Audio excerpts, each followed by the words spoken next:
Hello everyone, today we are going to learn basic Visual Studio Code HTML, how to escape characters. So there are 5 essential HTML for escape character. First, for the less than, you can type ampersand and LT, press enter. You can click file, save. You can preview in browser, it will be created for the less than character. So we create again the seconds for the greater than character.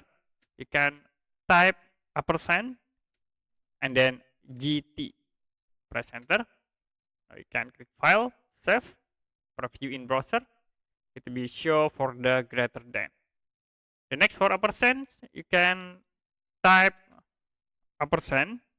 The next AMP. You can save. This is for the ampersand character. And the fourth, for the double quote, you can type ampersand quote, press enter, and then you can click file, save. So we create for the double quote. For the single quote, you can type ampersand and then a pause. Save to be show for the single quote. Okay, that's it for basic Visual Studio Code HTML, how to escape characters.